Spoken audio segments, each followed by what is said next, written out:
హైకోర్టులో మేము పిల్లేయడం జరిగింది. రాష్ట్ర ప్రభుత్వాన ఇంత ఖజానాకు అన్యాయం జరుగుతుంది, ఇది వేల కుండ్ల కుంభకోణంలో పంచుకుంటున్నారు, దీని ఈ కుంభకోణం అరికట్టండి, ఈ తెలంగాణ సంపద అని చెప్పేసి మేము హైకోర్టు కూడా అప్లై చేయడం జరిగింది. హైకోర్టులో ఇప్పటికీ 5 సార్లు 6 సార్ల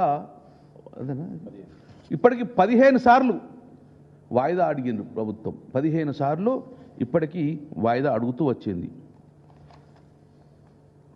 కాంగ్రెస్ దోడిపై సీఎంకి, ఉత్తమ్ కుమార్ రెడ్డికి, సిఎస్కు వీళ్ళందరూ కూడా ఇచ్చేసి లాస్ట్కు రాతపూర్వకంగా మనము అధికారులకు ఇచ్చేసి కోర్టుల కూడా పోవడం జరిగింది.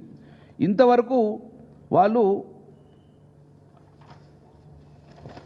హైకోర్టులో వాళ్ళు ఏమని ఇచ్చిందంటే ఇప్పటికి 16 నెలలు గడిచిన బిడ్డర్స్ మీద చెల్లుకొని 5 సార్లు ఎక్స్టెన్షన్ ఇచ్చిండ్రు. దాని తర్వాత వాళ్ళు కోర్టుకు పోతే మాకు టైం ఇవ్వాలని చెప్పి 15 సార్లు ఎక్స్టెన్షన్ అడిగిండ్రు. ఎందుకోసం మీరు 15 సార్లు ఎక్స్టెన్షన్ తీసుకున్నారు? ఆ బిల్లుకి ఎందుకు రిప్లై ఇస్తలేరు అంటే ప్రభుత్వం దగ్గర సమాధానం చెప్పే అవకాశం లేదు కాబట్టి వాళ్ళు ఇలానే ఎక్స్టెన్షన్ చేసుకుంటూ పోతున్నారు.